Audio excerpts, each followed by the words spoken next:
Hello friends, I am professor Rakesh Aswani. Study tips channel में मैं आप सभी का स्वागत करता हूं। फ्रेंड्स, आज हम चैप्टर नंबर 7 बिजनेस एनवायरनमेंट का dimensions of business environment part 3 cover करने जा रहे हैं। फ्रेंड्स, ये जो टॉपिक है डायमेंशंस ऑफ बिजनेस एनवायरनमेंट, ये लेंदी टॉपिक है। इसके लिए इसके मैंने 3 पार्ट्स बनाए हैं। थर्ड पार्ट तो अभी आप देख रहे हो, बाकी के पार्ट्स को भी जरूर चेक कीजिएगा। ये जो थर्ड पार्ट है ना, इसमें हम दो चीजों के ऊपर ज्यादा डिस्कस करेंगे जो आपको उसके बाद लिखे हुए दिख रहे हैं स्क्रीन पर। Technological environment and legal environment, ये दोनों एनवायरनमेंट का बिजनेस के साथ क्या कनेक्शन है, आज हम इसको डिटेल में देखने जा रहे हैं। तो चलिए दोस्तों, स्टार्ट करते हैं dimensions of business environment part 3। सबसे पहले मैं आपको बता दूं, ये चार्ट आपको बता रहा है डायमेंशंस का मतलब होता है टाइप्स। बिजनेस एनवायरनमेंट दो प्रकार का होता है, internal and external. Friends, internal environment के ऊपर अलग से वीडियो बना हुआ है, उसको देख लीजिएगा, डिटेल में सारी चीजें बताइए। अभी हम बात करें एक्सटर्नल एनवायरनमेंट के जो डायमेंशंस आ रहे हैं, यानी हम पार्ट्स की बात करें, एरियाज की हम बात करें, कंपोनेंट्स वर्ड भी हम यहाँ पे यूज कर सकते हैं। पार्ट 1 में मैंने natural environment and social environment के बारे में बताया। पार्ट 2 में मैंने जो है पॉलिटिकल एंड इकोनॉमिक एनवायरनमेंट के बारे में बताया। अब लास्ट पार्ट है तो उसमें लास्ट की दो चीजें मैं आपको बता रहा हूं, टेक्नोलॉजिकल एंड लीगल एनवायरनमेंट। तो फ्रेंड्स, एक एक करके चेक करते हैं। तो सबसे पहले हम बात करेंगे टेक्नोलॉजिकल एनवायरनमेंट। टेक्नोलॉजिकल एनवायरनमेंट क्या होता है? जो मेथड्स एंड टेक्निक्स हम यूज करते हैं प्रोडक्शन के लिए, जो मेथड्स एंड टेक्निक्स आजकल हम यूज कर रहे हैं प्रोडक्शन के लिए। फ्रेंड्स, टेक्नोलॉजिकल एनवायरनमेंट में बहुत सारे आजकल चेंजेस देखने को मिल रहे हैं। आजकल क्या हो रहा है, बहुत भयानक तरीके से टेक्नोलॉजिकल चेंज आ रहा है। रोबोट्स आ रहे हैं आजकल काम करने के लिए, आपने देखा रहेगा। तो अकॉर्डिंगली ये डेस्टिनी ऑफ पीपल और बिजनेस पे इसका बहुत बड़ा असर होने वाला है। फ्यूचर में बुलेट ट्रेन आपको दिखने वाली है, हाइपर लूप आपको दिखने वाली है। आजकल सारी चीज़ें फास्ट हो गई है। आपके मोबाइल की बात करें तो हैवी प्रोसेसर आपको चाहिए, ज़्यादा रैम आपको चाहिए, चीज़ें आपके सामने। तो टेक्नोलॉजिकल चेंज हमें देखने को मिला और उसका ना बिजनेस पे बहुत भयानक सा असर होता है। पब्लिक को ये चीज़ें बहुत पसंद आती है और वो हिसाब से बिजनेसमैन ने एडप्ट करना बहुत ज़रूरी है।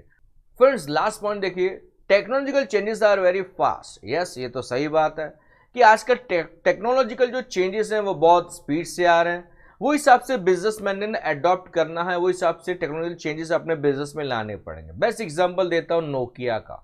एक टाइम था नंबर 1 की कंपनियां नोकिया हुआ करती थी, उसका सेलफोन सबसे ज्यादा बिकता था। समय रहते उन्होंने अपने प्रोडक्ट्स को अपग्रेड नहीं किया तो लोगों ने ब्रांड ही बदल डाला। आज किसी के पास नोकिया का सेलफोन नहीं है, चीजें आपके सामने हैं। बराबर है दोस्तों, आगे बढ़ते हैं। टेक्नोलॉजिकल एनवायरनमेंट की बात करें तो वहां पे साइंटिफिक रिसर्च होता है for innovation in the product and service is a regular activity. Yes, bar bar research किया जाता है, हमें बार बार प्रोडक्ट को अपग्रेड करते रहना है। व्हीकल चलाते तो वो स्मार्ट हो गया है। फ्रेंड्स, अगर सेलफोन की हम बात करें तो आपने देखा रहेगा आपके स्मार्टफोन को भी कई बार अपग्रेड किया गया है। उसका रैम, उसका प्रोसेसर, उसका स्पीड, उसका एंड्रॉयड का सिस्टम, बार बार उसको अपग्रेड करने की कोशिश की गई है। इवन उसमें जो कैमरा, उसका मेगापिक्सल, उसका साइज, हर चीज़ पे वर्कआउट किया जाता है। इवन आपका battery backup, even charging support etcetera, कई सारी चीज़ों को वो अपग्रेड कर रहे हैं क्योंकि सिचुएशन के हिसाब से अपग्रेड करना बहुत ज़रूरी है। नेक्स्ट, अगर आप पॉइंट स्क्रीन पे देखोगे तो आपको दिया गया है कि no firm can afford to purchase with the outdated technology, यानी आज के ज़माने में आउटडेटेड टेक्नोलॉजी से कोई भी बंदा या कंपनी चलने वाली नहीं है। बेस्ट एग्जांपल मैं आपको नोकिया का दे चुका हूँ। कोडेक का एग्जांपल ले लो।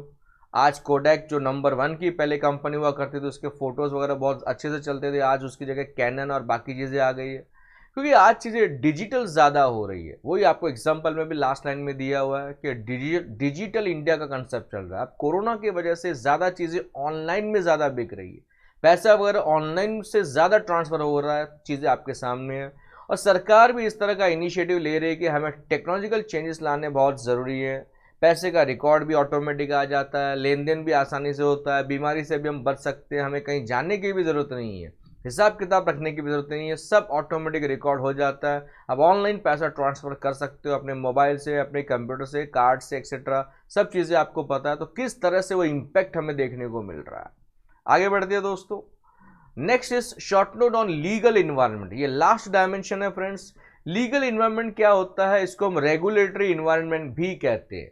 इसमें जो भी कानून बनाए जाते हैं, rules, regulations, laws pass by the government, government ने जो भी कानून पास किए ना, उसका बिजनेस के ऊपर बहुत भयानक सा असर होता है।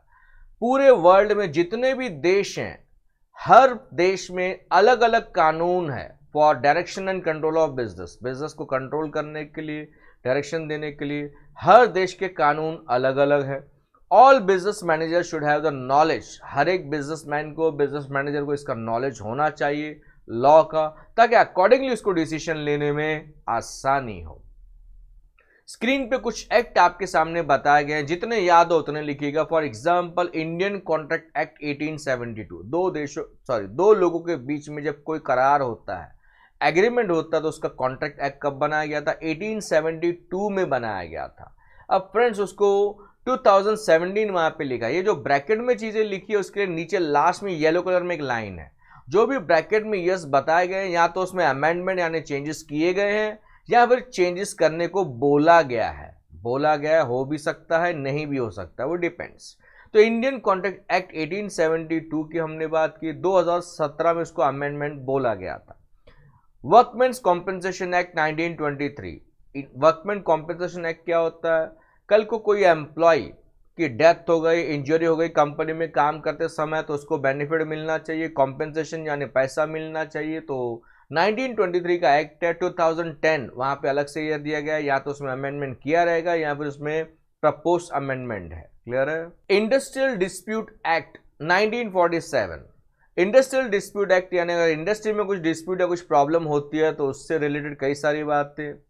Next is standards of weights and measures act 1969। Standards of weights and measure act के बारे में मैं आपको बेस्ट एग्जांपल देना चाहूंगा। फ्रेंड्स, हमारे देश में जो प्रोडक्ट आपको तोल के बेचा जाता है ना, नेट वेट का रूल है। तो कई बार कुछ मिठाई वाले जो है बॉक्स को मिठाई के साथ तोलते हैं, जबकि बॉक्स कंटेनर का वेट अलग होना चाहिए। तो आपने वो हिसाब से काम करना है। आपको पता होगा तो आप उनको गाइड कर सकते हैं। अगर आप 1000 रुपये किलो स्वीट्स ले रहे हो, तो स्वीट्स 1000 रुपये किलो जो आप ले रहे हो, तो बॉक्स भी उसी में तोल रहे हो, तो क्या पुट्ठा 1000 रुपये किलो के हिसाब से बेचा जाएगा? सोचने वाली बात है।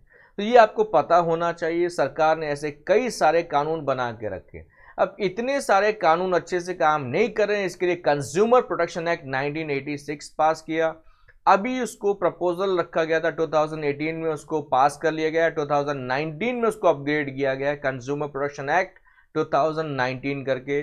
उसमें कई सारी चीजें ऐड की गई है ताकि कंज्यूमर के साथ कोई नाइंसाफी ना हो। And the last one is competition act 2002। ये कहती है कि ज्यादा से ज्यादा कॉम्पिटिशन होना चाहिए, हेल्दी कॉम्पिटिशन होना चाहिए, ताकि पब्लिक को बेनिफिट मिल सके। क्योंकि कंपटीशन का फायदा हमेशा पब्लिक को होता है, सस्ता भी मिलता है, अच्छा भी मिलता है और वैरायटी भी मिलती है। तो फ्रेंड्स, ये था हमारा लीगल एनवायरनमेंट। फ्रेंड्स, उम्मीद करता हूं कि ये टॉपिक आपको क्लियर कट समझा रहेगा। फ्रेंड्स, आपको अगर मेरे वीडियोस देखनी है तो आपके सामने 3 ऑप्शंस हैं। पहला, डिस्क्रिप्शन हमेशा चेक करें, उसमें लिंक दिया रहेगा कई वीडियोस का, आप क्लिक करेंगे तो वो वीडियो ऑन हो जाएगा। दूसरा, आप मुझे इंस्टाग्राम पे फॉलो कर सकते हैं। My Instagram I D IMROC sir लिखा हुआ है वहाँ पे। अब क्या होता है, जब भी मैं कोई वीडियो अपलोड करता हूँ उसका ट्रेलर मैं इंस्टाग्राम पे डाल देता हूँ। कल को आपसे नोटिफिकेशन मिस हो गया या आपको नोटिफिकेशन नहीं भी आया है, तो आप उस वीडियो को देख के, मतलब ट्रेलर को देख के, आप यूट्यूब पे जाके पर्टिकुलर वीडियो को चेक कर सकते हैं। और तीसरा ऑप्शन स्क्रीन पे सबसे ऊपर है। जैसे ही आप मेरे चैनल स्टडी टिप्स पे क्लिक करोगे तो होम पेज ओपन होगा। वहाँ पे एक वर्ड दिखेगा प्लेलिस्ट, वहाँ क्लिक करना है। Chapter wise, standard wise videos बने हुए हैं, 11th के, 12th के, चैप्टर 1, चैप्टर 2, चैप्टर 3, इस तरह से कई सारे वीडियोस बने हुए हैं। आपको ज़्यादा वीडियोस ढूंढने में मेहनत लेने की ज़रूरत नहीं है। Thank you all for your love and support.